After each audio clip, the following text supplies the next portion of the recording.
मुझे फैसलाबाद से स्कर्दू पहुंचने में पूरे 24 घंटे लग गए हैं और इतनी ज्यादा स्नोफॉल है कि मैं आपको बता नहीं सकता। और अगर आप भी अपनी गाड़ी पे स्कर्दू जाना चाहते हैं स्नोफॉल देखने, लेकिन आजकल आपको उसकी रोड कंडीशन का आइडिया नहीं, दासू डैम के पास रास्ते की कंडीशन कैसी है, दासू डैम के पास रास्ते की टाइमिंग्स क्या है और स्कर्दू जाके होटल्स का क्या करना है, तो ये वीडियो आपके लिए है। फैसलाबाद से हम लोग इस दफा अर्ली इवनिंग ही निकल गए थे और जहाँ मैं रहता हूँ वहाँ तो धुंध पड़ना भी शुरू हो गई थी और शाम में टाइम से निकल जाए और रश ना मिले तो ऐसा तो हो नहीं सकता। लेकिन अल्हम्दुलिल्लाह हम लोग मोटरवे बड़े टाइम से चढ़ गए थे और मोटरवे हमें क्लियर मिला, कहीं भी हमें धुंध नहीं मिली। स्पीड हमें मोटरवे पे थोड़ी सी कम रखनी पड़ी थी क्योंकि हमारे पास इस दफा वजन थोड़ा सा ज्यादा था।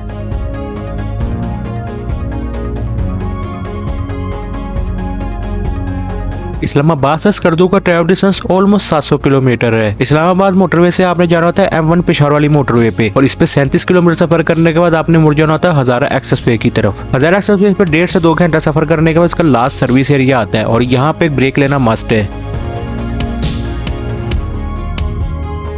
अगला सर्विस एरिया 70 किलोमीटर बाद देगा, इसलिए एक ब्रेक यहाँ पे ले लेगा। पेट्रोल का खर्चा इस टूर पे जितना भी होगा वो मैं इस वीडियो के एंड में आपको बताता हूँ। बड़े टाइम बाद हमने इतना लंबा स्ट्रेच किया है, लेकिन ये कि वो अब आप लोग भी ध्यान रखेगा, मिड फेब तक ना ये धुंधों वाला रहेगा यहाँ पे। ये पंजाब वाली जो मोटरवे है तो ये कई दफा 8 बजे बंद होती है, कई दफा 11 बजे बंद होती है। इसका एक 130 पे फोन करके पूछते रहेगा। उसके अलावा एक अगर आपको बहुत ज्यादा देर हो रही हो तो आप मानसेरा में भी स्टे कर सकते हैं रात को, यहाँ भी होटल बने हुए हैं। बाकी असल सफर आपका यहाँ से आगे शुरू होगा। तो बस पापा चाय पी ले, उसके बाद फिर अपना सफर आगे शुरू करते हैं। मानसेरा सर्विस एरिया क्रॉस करते ही जो हजारा एक्सेस वे है ये खत्म हो जाता है। रोड आगे मोटरवे जैसे है लेकिन सिंगल रोड है, मतलब कि सामने से ट्रैफिक आ रही होती है। बाकी एक चीज अच्छी है कि आप रात को इस पर सफर कर सकते हैं, सेफ है, मतलब कि वो मसला कोई नहीं है कि यहाँ पे रात को सफर नहीं कर सकते। इस पे आप सफर कर लेगा, इतना कोई मसला नहीं है। जबरदस्त। ये वो सर्विस एरिया जो मानसरा से 70 किलोमीटर बाद आता है, मतलब कि उसके बाद फिर पेट्रोल वगैरह जो है ना, वॉशरूम वगैरह वो आपको यहाँ पे मिल जाएंगे। पूजा पांडा के बाद बडग्राम आता है, बडग्राम के बाद ठाकुर जैसे शुरू होता है तो फिर जो ये मोटरवे टाइप का रोड होता है ये खत्म हो जाता है। लास्ट ईयर यहाँ से आगे रास्ता काफी खराब हो जाता था, लेकिन अब ठाकुर से भी शाम तक बड़ा बेहतरीन रोड डल गया है।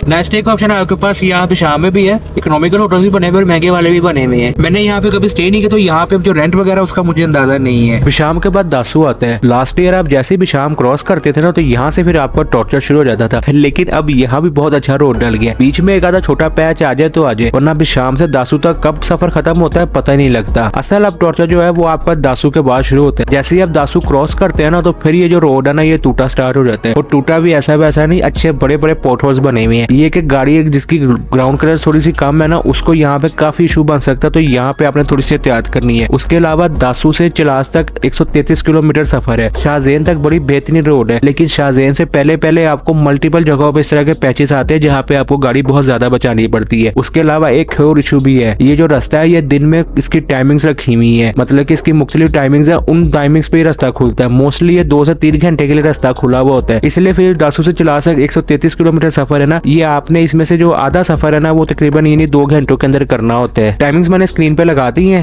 ये टाइमिंग्स है तो अपने पास स्क्रीनशॉट लाजमी रख लेगा। रात को सफर करने का इस पे आपको ये फायदा हो जाता है कि आपको रश नहीं मिलता, तो मैं आपको रिकमेंड यही करूंगा अगर आप इस रूट पे आ रहे तो कोशिश करेगा कि अपना सफर रात को करे। रात पे यहाँ पे सफर करना काफी आसान है और सेफ है, मतलब कि इतना कोई इशू नहीं है, रात को इजीली सफर हो जाता है और इसलिए हमने भी इस पर रात को सफर करना ज्यादा बेहतर समझा है, क्योंकि दिन में यहाँ पे जो लोकल ट्रक्स वाले और जो लोकल गाड़ियों वाले ना वो बहुत ज्यादा तंग करते हैं। तलाश से ऑलमोस्ट 50 किलोमीटर पहले ना आपका फिर जो रोड का टॉर्चर है ना ये खत्म हो जाता है। तोड़ नाले के बाद रास्ता काफी बेहतर हो जाता है और अगर आपको देर हो रही हो तो आप लोग चलास में भी स्टे कर सकते हैं, यहाँ भी होटल्स बने हुए हैं। मैंने कभी यहाँ पे स्टे नहीं किया तो मुझे रेट्स का नहीं पता, लेकिन ये कि अफोर्डेबल ही होंगे, इतने महंगे नहीं होंगे। यहाँ पे शिंगरीला रिजॉर्ट भी बना हुआ है, वो थोड़ा सा एक्सपेंसिव होगा, तो इनकेस अगर आपको उसमें रुकना हो तो आप वहाँ भी रुक सकते हैं। गर्मियों में आप लोग स्कर्दू आने के लिए यहाँ से आते हैं, लेकिन आज हम लोग यहाँ से आए हैं, लेकिन अभी हमें इस रास्ते से आते हुए यहाँ तक तकरीबन 16 घंटे लग गए हैं और नॉर्मली नारायण सिटी टाइम में हम लोग आगे स्कर्दू तक पहुंच जाते हैं। ये जो तासुरा रास्ता है ना यहाँ से सफर भी तकरीबन 30 किलोमीटर ज्यादा है और हमसे आज एक और हमाकत हो गई थी कि बिशाम के बाद हमने पेट्रोल नहीं डलवाया था और अभी चला से 27 किलोमीटर पहले हमें पेट्रोल मिला, वो भी किस्मत अच्छी थी मिलेगा, वरना वहां तक आते बिल्कुल सुई हमारी एंड पे चली गई थी। तो आप लोग गलती ना करेगा, बिशाम से जब आप लोग निकलेंगे तो बिशाम से अपना टैंक दफा अच्छी तरह फुल करा लेगा, क्योंकि वहां से आगे भी सही पेट्रोल जो है वो आपको चलास में आके मिलता है। 0 पॉइंट के बाद रोड कंडीशन की बात करें तो रास्ता काफी बेहतर है, बस ये गिनी के पास आके ये एक पैच आता है, यहाँ पे आपको गाड़ी थोड़ी सी बचानी पड़ती है। जैसे ये पैच क्रॉस करते हैं तो उसके बाद ये एक सेक्शन आता है। रोड तो यहाँ पे ठीक है, लेकिन बारिश में यहाँ पे थोड़ा सा ना रिस्की हो जाता है, लैंडस्लाइड का यहाँ पे खतरा होता है, तो यहाँ पे आपने थोड़ी सी एहतियात करनी है बारिश में। अच्छा जी, टाइम हो रहा है तकरीबन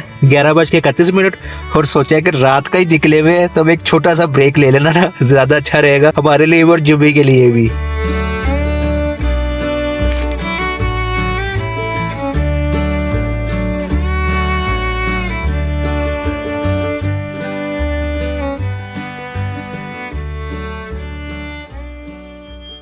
मैं यहाँ पे सोचा था कि थोड़ा सा खाना हमें 1000 रुपए का पड़ गया था, इतनी ज्यादा प्राइसेस हाई थी यहाँ पे। खैर यहाँ से आगे ततापानी आता है। ततापानी से रायकोट तक जो रोड कंडीशन है ना वो रफ है, गाड़ियां गुजर जाती है, लेकिन यहाँ पे भी आपको गाड़ी की थोड़ी सी एहतियात करनी पड़ती है, खासतौर पर जिनकी ग्राउंड क्लियरेंस लो है ना उनको थोड़ी सी ज्यादा करनी पड़ती है ओवरटेकिंग करते हुए, क्योंकि यहाँ पे रास्ता थोड़ा सा नैरो है और बारिश में आपको यहाँ पे कीचड़ भी मिल सकता है। बाकी तो फिर जैसे ही आप रायकोट ब्रिज क्रॉस करते हैं तो उसके बाद तो फिर ये ऐसा रास्ता है, मुझे बताने की जरूरत है, आप लोगों ने ऑलरेडी अगर सीजन में यहाँ से गुजरे तो ये रास्ता देखा होगा।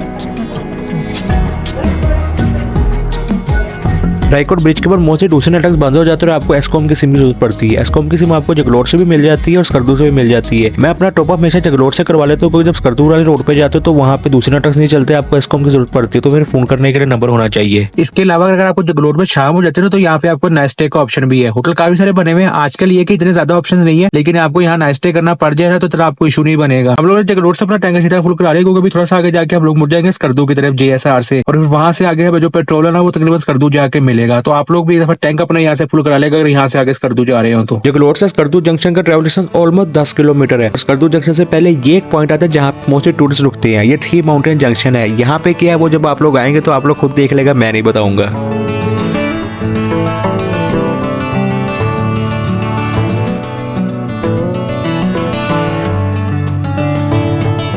स्कर्दू जंक्शन से स्कर्दू का ट्रैवल डिस्टेंस 168 किलोमीटर है और रोड कंडीशन की बात करें तो स्कर्दू तक की बड़ा बेहतरीन रोड बना हुआ है। 35 किलोमीटर पे ये एक पैच आता है और इस तरह के 2-3 ही पैच आते हैं 168 किलोमीटर पे। लेकिन इस 168 किलोमीटर कुछ चीजें हैं जिसका आपने ध्यान रखना है। एक तो शुरू में इसमें मोड़ बहुत ज्यादा है, तो वहाँ पे आपने ना काफी एहतियात करनी है। यहाँ पे रोड बहुत अच्छा है तो अक्सर लोग गाड़ियां भगाते हैं, लेकिन ये कि आजकल बारिशों का मौसम है तो कई दफा रोड पे पत्थर आया होता है तो पता नहीं लगता, उस वजह से फिर कई दफा हादसा होते हैं। तो यहाँ पे आपने इस चीज का थोड़ा सा ध्यान रखना है। इसके अलावा जो इसके पहले 100 किलोमीटर से ना वहाँ भी थोड़ा सा रिस्क रहता है लैंडस्लाइडिंग का बारिश में, क्योंकि इस रास्ते के बारे में मशहूर है कि यहाँ पे हवा भी चले तो लैंडस्लाइड हो जाती है। तो यहाँ पे आपने बारिश में भी थोड़ी सी एहतियात करनी है। बाकी हम लोग जैसे जैसे आगे जा रहे थे वैसे वैसे हम लोग लेट्स भराते जा रहे थे, क्योंकि सर्दी बढ़ती जा रही थी और ऑलमोस्ट 50 किलोमीटर पहले हमें बारिश मिल गई थी। यहाँ पे ये दम्बूदास का एरिया है। इन केस अगर लैंडस्लाइडिंग हो जाए यहाँ फिर आपको रात हो रही है तो आप यहाँ भी स्टे कर सकते हैं। यहाँ भी मुनासिब होटल 1-2 बने हुए हैं। अल्हम्दुलिल्लाह जी, मैं स्कर्दू से तकरीबन 20 किलोमीटर अभी पीछे हूँ और यहाँ पे इतनी ज्यादा स्नोफॉल हो गई है, आगे बताइए क्या हाल होगा। वैसे तो हमें स्नो के बाद स्नो चेन की जरूरत नहीं पड़ी, लेकिन विंटर्स में स्नो चेन हो तो उसका फायदा ही होता है। लेकिन ये कि स्कर्दू जाते हुए आपको शायद स्नो चेन की जरूरत ना पड़े, लेकिन रात को यहाँ भी सड़क पे ब्लैक आइस वाला इशू बन सकता है। तो जहाँ पे आपको लगे कि सड़क थोड़ी सी गीली है तो वहाँ पे आपने थोड़ी सी एहतियात करनी है, हो सकता है वो वहाँ पे ब्लैक आइस हो। बाकी होटल्स कोशिश करेगा कि आप मेन स्कर्दू सिटी में जाके ले, कचूरा वाली साइड पे जो होटल्स है वो मोस्टली बंद पड़े हुए हैं और जो ज्यादा फैसिलिटीज है वो आपको मेन सिटी में जो होटल्स है ना वहीं मिलेगी। और सर्दी यहाँ पे एक्सट्रीम होती है, तो अगर आप बच्चों के साथ आ रहे हो तो होटल ऐसा लेगा जिसमें आपको हीटर और गर्म पानी लाजमी मिले, क्योंकि इन 2 चीजों के बगैर गुजारा नहीं है। और होटल में जनरेटर भी चलता है, क्योंकि आजकल थोड़ा सा इशू लाइट का भी बनता है स्कर्दू में। अल्हम्दुलिल्लाह जी, वही तकरीबन 24 घंटे लग गए,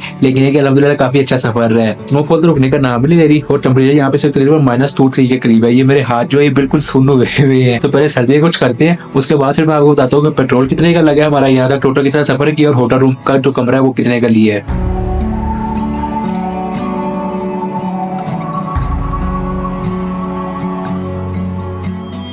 मजा आ गया। ये यहाँ का ना लोकल सूप है, सिर्फ डोडो सूप कहती है। बाकी जो हमने टोटल सफर यहाँ तक किया स्कर्दू तक अपने घर से वो है 1001 किलोमीटर और इसमें हमारा तेल जो है थोड़ा सा ज्यादा लगा, थोड़ा सा भी काफी ज्यादा लगा। तो टोटल पेट्रोल जिम्मी ने खाया वो 30,300 का। बाकी रूम ये लिया है, अब इसमें सामान बहुत ज्यादा फैला हुआ, तो रूम में इधर आपको दिखा नहीं सकूंगा। ये 3 बंदों का रूम है और नॉर्मली हम स्नो लैंड होटल में आते हैं नासिर साहब के पास। लेकिन वो बता रहे थे कि हम दोपहर में देते 4:30 से रात 12:30 बजे तक हीटर देते हैं और पानी गर्म जो है वो 24 घंटे है और फिर सुबह 5:30 से तो चेकआउट टाइम 11 बजे तक आपको हीटर मिलता है। इसका ये 3 बंदों वाला जो कमरा है वो आजकल तकरीबन स्कर्दू में रेटिंग के होटल के पास चल रहा है, वो तकरीबन 8 से 10,000 चल रहा है। रश ना हो तो 8,000 तक भी देते हैं, रश हो तो तकरीबन 10,000 में देते हैं। अगला क्या प्रोग्राम है वो इंशाल्लाह आपको अगली वीडियो में पता लग जाएगा। बाकी अगर आप लोगों ने स्कर्दू नहीं आना और अगर आप प्लान करें स्वाद कलम जाने का स्नोई वेदर में और वहाँ की रोड कंडीशन का नहीं पता, तो मैं आपको रिकमेंड करूंगा आपको वीडियो आ रही होगी, जाने से पहले ये वीडियो लाजमी देखेगा।